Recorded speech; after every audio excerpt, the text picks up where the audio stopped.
Bueno, pues primero quiero agradecer al personal de la Coordinación Nacional de Protección Civil y del CENAPRED por invitarme, especialmente al Coordinador Nacional de Protección Civil, David León, el ingeniero Enrique Guevara. De verdad que me siento muy honrado por permitirme opinar en este importante evento interdisciplinario con magníficas personalidades científicas como lo son todos mis colegas, las doctoras Iracema, Nacheli y Cecilia y el doctor Hugo, por quienes también siento una profunda admiración, así como lo dice Nacheli, y mucho respeto por su amplio trabajo. Bueno, hablemos del aporte de las ciencias sociales a los estudios de riesgo y desastres. Preparé unas notas para evitar dispersarme. Es muy sencilla la pregunta, ¿cuál ha sido el aporte de las ciencias sociales a la gestión de riesgos y desastres? Pero es sumamente compleja la respuesta, de verdad. Yo me voy a referir en esta ocasión solamente a dos aspectos bastante concretos. Una parte lo conceptual y la otra más pragmático. Y para hablar de las ciencias sociales, primero hay que hablar de las humanidades. Como tú ya mencionabas, tengo una formación como historiador, entonces inevitablemente uno recurre a la historia. Bueno, existe una amplia evidencia de que fue en el siglo XVIII cuando dos filósofos, sociólogos, historiadores, Voltaire y Rousseau, reflexionaron acerca del gran desastre detonado el 1 de noviembre de 1755 en el Día de Todos Santos en Lisboa. Se presentó un gran sismo, precedido de un tsunami e incendio que destruyeron la ciudad de Lisboa. Se estima que murieron entre 50 y 70,000 personas. Para Voltaire, lo ocurrido fue un castigo divino por el mal comportamiento y los pecados de los pobladores. Así lo plasmó en su poema Lisboa.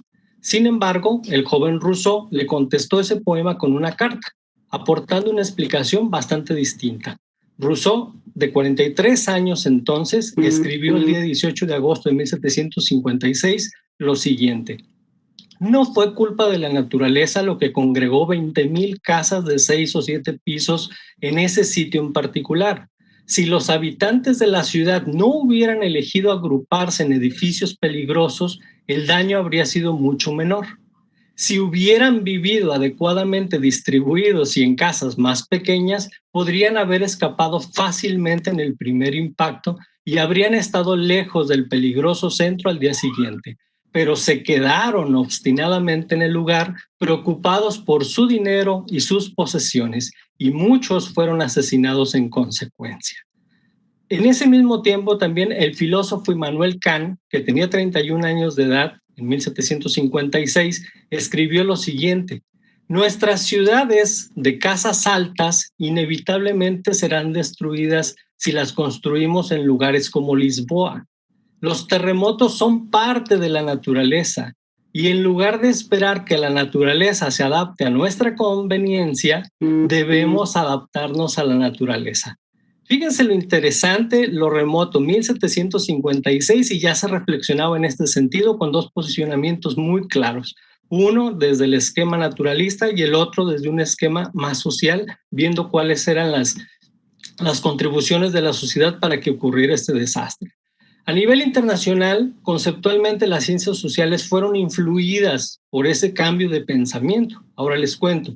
Actualmente simplificamos la gestión de riesgos de desastres en etapas de prevención, preparación, respuesta y reconstrucción. Pero, ¿qué serían esas etapas si no se comprendiera lo que significan sus conceptos y su utilidad? ¿Dónde se han mejorado los conceptos de esas etapas? Bueno, aunque existieron varias publicaciones previas desde principios del siglo XX, la producción era discontinua, principalmente desde Canadá y Estados Unidos. Pero desde la década de los 90 ha sido muy influyente la reflexión desde Centro y Sudamérica.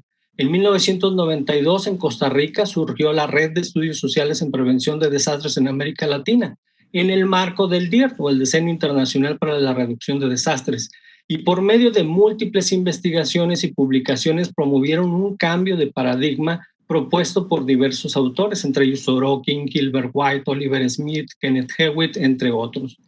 Plantearon ver en la vulnerabilidad la raíz de los desastres, revisar críticamente todos los conceptos del círculo del desastre: vulnerabilidad, riesgo, desastre, respuesta, recuperación o rehabilitación, reconstrucción, prevención, adaptación, etc.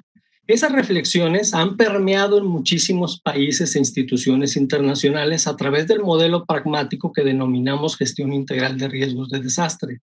Esa red fue la plataforma de los que ahora reconocemos como padre de la gestión integral de riesgos y desastres: Virginia García Costa, Omar Darío Cardona, Alan Label, Jesús Manuel Macías, Anthony Oliver Smith, Andrew Maxfrey, Wilches Chaus, entre otros.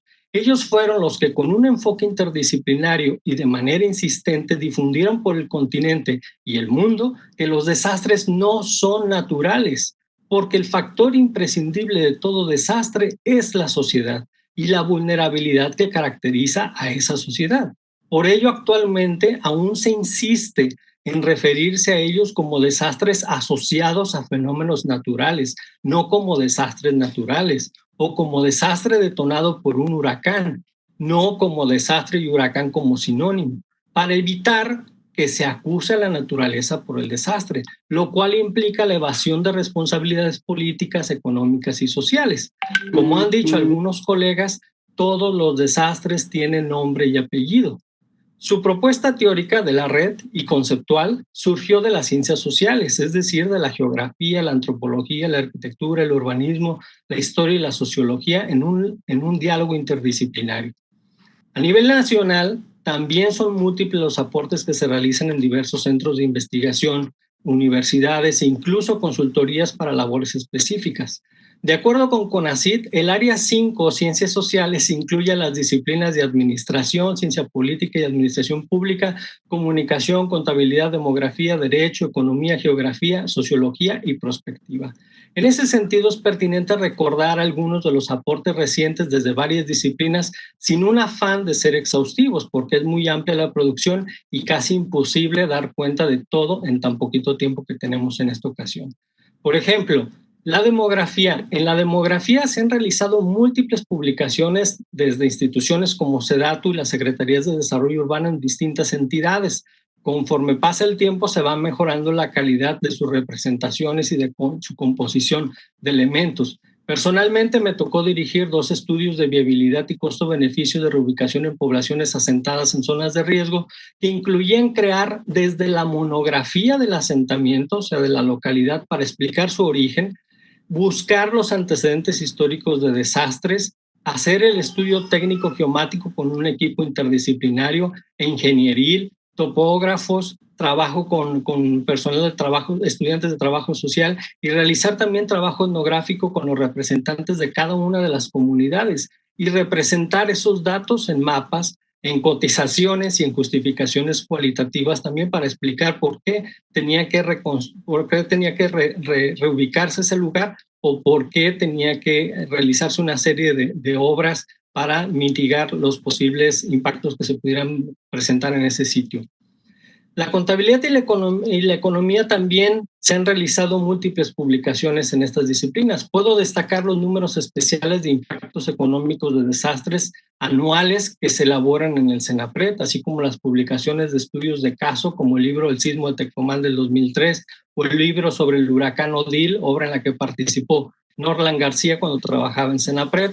Bueno, basta ver la serie de fascículos del CENAPRED y ver las publicaciones de Simón Lucatello y los más de 15 libros de Rafael Marín en el CENAPRED y en otras instituciones. Todas estas publicaciones tienen un enfoque en la contabilidad y la economía.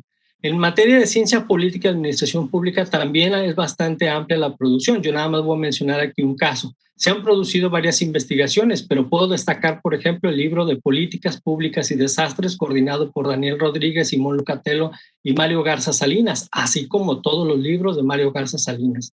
En materia de comunicación se han desarrollado varios enfoques, como la comunicación del riesgo, la comunicación de emergencias y recientemente el periodismo de riesgos y cobertura de desastres, con distintos productos, como por ejemplo guías, cursos, talleres para mejorar el ejercicio y también para proteger a los periodistas en su labor de cobertura de desastres. Aquí en CENAPRED se desarrolló en el año 2017 el primer taller denominado El periodismo en la gestión de riesgos y desastres, fortaleciendo las capacidades preventivas, con una aceptación excelente de académicos, estudiantes y periodistas. Y el año pasado fue realizado en el mismo CENAPRED otro curso para periodistas, pero con enfoque específico en la cobertura de fenómenos hidrometeorológicos.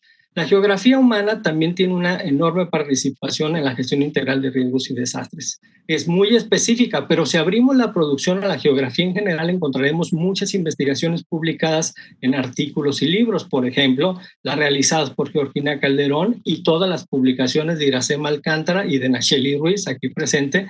Y en el sur de México, las producciones de Óscar Fraustro Martínez de la Universidad de Quintana Roo. En el norte de México, las producciones de Juan Manuel Rodríguez Esteves, investigador del COLEF, en particular su libro El análisis del riesgo y de riesgos de la frontera, aportes desde las ciencias sociales.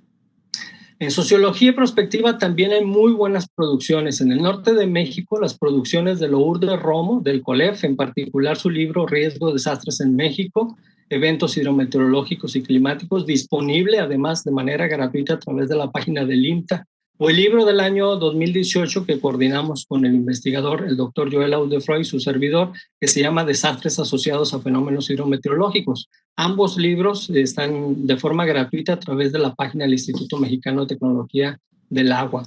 Pero también internacionalmente la sociología y la geografía han aportado muchísimo a la gestión integral de riesgos y desastres, particularmente desde el DRC o el Delaware Risk Center, cuna de múltiples maestros especialistas en desastres como Quarantelli, Russell Lines, Benigno Aguirre, entre muchos otros. También puedo mencionar dos casos muy específicos.